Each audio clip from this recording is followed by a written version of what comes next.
Hola a todos, continuamos con el desarrollo de la unidad dedicada al inicio de la Edad Moderna.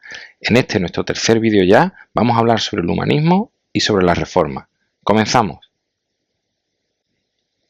El humanismo es un movimiento intelectual que aparece en Italia alrededor del siglo XV. Supone un gran cambio respecto a la mentalidad de la Edad Media por una serie de elementos. Vamos a ver cuáles son sus características principales. El humanismo va a tomar como modelo y se va a fijar en la antigüedad clásica. Va a inspirarse en el arte, la filosofía, la ciencia, la literatura, etc., de griegos y de romanos. El ser humano ahora va a convertirse en el centro del mundo. A eso lo vamos a llamar antropocentrismo. Es decir, el ser humano va a tener mucha más importancia que la Edad Media. No quiere decir que la figura de Dios desaparezca, pero como decimos, la figura humana, el ser humano, va a tener mucha más importancia. Este antropocentrismo se va a oponer al teocentrismo que era característico de la Edad Media. Los humanistas van a exaltar los valores humanos, los valores de la libertad y de la razón, y también van a defender los valores del mundo clásico, lo cual es lógico por lo que estamos diciendo. Sobre todo los valores relacionados con el individuo. La búsqueda de honores terrenales, es decir, de honores conseguidos aquí en la vida en la tierra, pues el éxito, la fama, el prestigio y el poder. Bien, vamos a hablar sobre las distintas corrientes que se dan en el humanismo o en qué ámbitos va a afectar el humanismo. Como decimos, va a afectar a muchos aspectos de la vida. Vamos a destacar, por ejemplo, en el mundo de la literatura y de la filosofía. Se van a traducir y se van a comentar escritos clásicos, y en esta labor de traducción, de comentario y de realización de alguna obra, vamos a destacar la figura de Pico de la Mirandola y Nicolás Maquiavelo.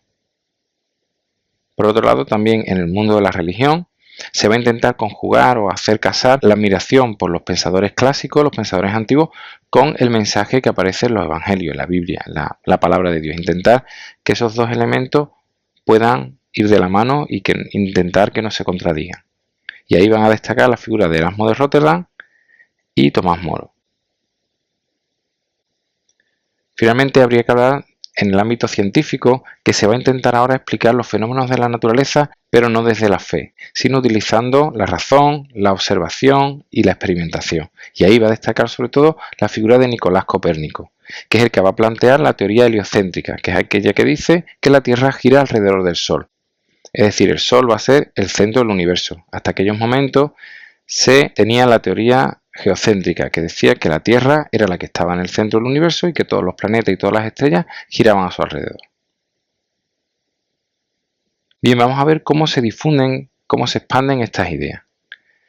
Se van a difundir por Europa entre los siglos XV y XVI, y lo van a conseguir, esa difusión va a ser posible gracias a, por un lado, lo más lógico, los viajes de los humanistas, es decir, ellos irán a un sitio, irán a otro e intercambiarán ideas con los intelectuales de cada país. Otra manera será a través de la fundación de centros culturales, las llamadas academias, que van a estar realizadas con la protección y el apoyo económico de algunos nobles y burgueses. Y finalmente algo muy importante, que será la invención de la imprenta de tipos móviles, que lo realiza Gutenberg en 1448. Gutenberg lo que va a hacer es perfeccionar las técnicas chinas de impresión.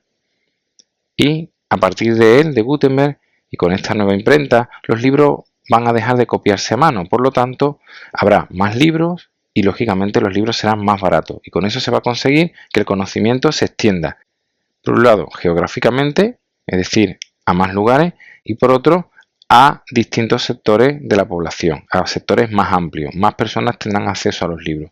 Y eso va a ser muy importante para lo siguiente que vamos a ver, que es la reforma. Bien, pues la reforma protestante, vamos a ver cuáles fueron las causas del surgimiento de estos cambios en la religión. En el siglo XVI, la unidad religiosa de Europa occidental va a romperse, y vamos a ver por qué. Aparece la llamada reforma protestante debido a una serie de causas. En primer lugar, el papado y el clero había perdido mucho prestigio, y vamos a ver por qué. Se veía que el papado y el clero se dedicaban sobre todo a los intereses terrenales, a sus asuntos más mundanos. El alto clero normalmente vivía de forma muy lujosa y muchos fuera de su diócesis, es decir, vivían en lugares distintos a donde tenían su jurisdicción eclesiástica. Por otro lado, el bajo clero no estaba muy bien preparado, no predicaban ni daban ejemplo de moralidad. Y muchas órdenes religiosas además no seguían sus propias reglas. Por otro lado, también hay que comentar que la Iglesia realiza una serie de abusos en aquellos momentos que no le hacen ganar ninguna simpatía entre el pueblo. Por un lado, el alto clero colocaba a sus familiares en importantes cargos en la Iglesia. También se daba el amancebamiento de los clérigos, es decir, había miembros del clero que tenían mujeres, tenían hijos con ellas y vivían con ellas, y eso lógicamente va en contra de sus votos. También se daba la venta de cargos eclesiásticos, y algo también muy importante es que se conseguía el perdón de los pecados a través de la compra de unos documentos que se llamaban indulgencias, es decir, alguien compraba esas indulgencias y sus pecados eran perdonados sin tener que hacer ninguna penitencia y ni tan siquiera tener que arrepentirse del pecado. Bien, pues vamos a hablar ahora en concreto de la reforma de Lutero, de la reforma luterana. Pues el inicio de toda esta reforma de la que estamos hablando se va a llevar a cabo en la zona de Alemania. Y todo se debe a la figura de Martín Lutero. Martín Lutero, que era una persona religiosa, era un monje, rechaza y critica la venta de indulgencias de la que hemos hablado, pues critica principalmente unas ordenadas por el Papa León X que se produce en 1517. El dinero no era para dárselo a los pobres ni nada de eso, era para pagar unas obras en el Vaticano. Así que Martín Lutero publica las 95 tesis, que es un documento en el que critica esas indulgencias y da una serie de razones por las que las critica. El Papa, ante ese rechazo y esa publicación de estas tesis, el Papa va a condenar y va a excomulgar a Lutero. Pero la doctrina de Lutero se va fijando poco a poco y va a basarse en los siguientes puntos. En primer lugar, habla de la salvación por la fe, es decir, solo la fe en Dios y solo Dios puede salvarnos. No tiene nada que ver las obras que hagamos a lo largo de nuestra vida. Por otro lado, aboga por la libre interpretación de la Biblia, es decir, cada persona que lea la Biblia la puede interpretar, no necesita a ningún sacerdote como intermediario que le explique o que le interprete la Biblia. También el Papa dice que no era infalible, es decir, el Papa podía equivocarse en temas de fe o en temas del dogma de la Iglesia. Y que solo existían dos únicos sacramentos, el del bautismo y el de la Eucaristía. Y finalmente también abogaba por suprimir el culto a la Virgen y a los santos. Esta doctrina, la doctrina luterana, se va a difundir por algunos estados alemanes y por el centro y norte de Europa.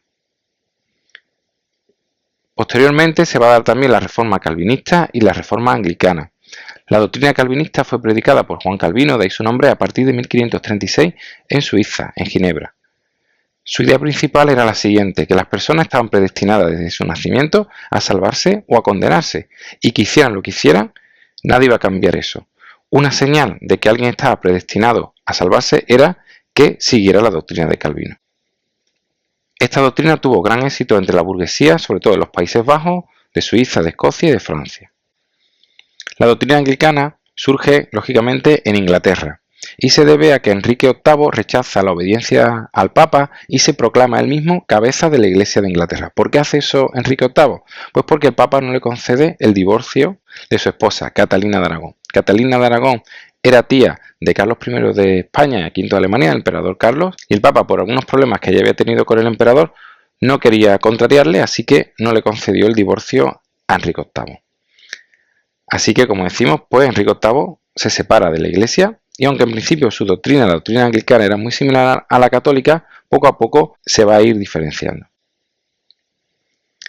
Vamos a hablar ahora de la reacción de la Iglesia católica ante todo esto.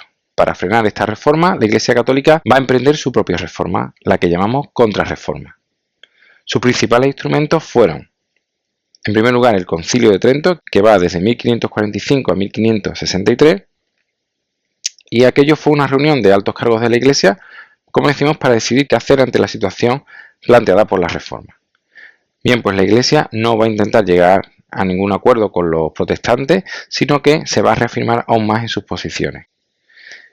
Se dice que las buenas obras son necesarias para salvarse, ni la predestinación ni la fe, hay que realizar buenas obras, que solo la Iglesia puede interpretar la Biblia, que hay 7 sacramentos, no 2 como dicen los protestantes, y que los santos y la Virgen deben recibir culto.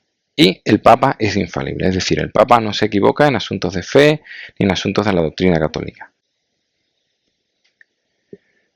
Además, aparte de esto, se dictan una serie de normas para intentar hacer frente al desprestigio del clero, al desprestigio del que ya hemos hablado. Así que se van a crear seminarios para formar, para preparar a los sacerdotes, y los obispos, por ejemplo, tendrían que vivir obligatoriamente en sus diócesis. Se establece también un índice de libros prohibidos por la Iglesia, libros en los que aparecen ideas que pueden ser peligrosas o negativas para la Iglesia. También es importante hablar de la Compañía de Jesús, de los jesuitas, ya que esta es una orden religiosa que se funda en 1540, en estos momentos, por San Ignacio de Loyola, que va a ser muy importante para la Contrarreforma. ¿Por qué? Pues porque sus miembros van a tener un voto especial de obediencia al Papa, es decir, van a obedecer directamente al Papa y esa obediencia estará por encima de la obediencia a cualquier otra persona, a un rey o lo que sea.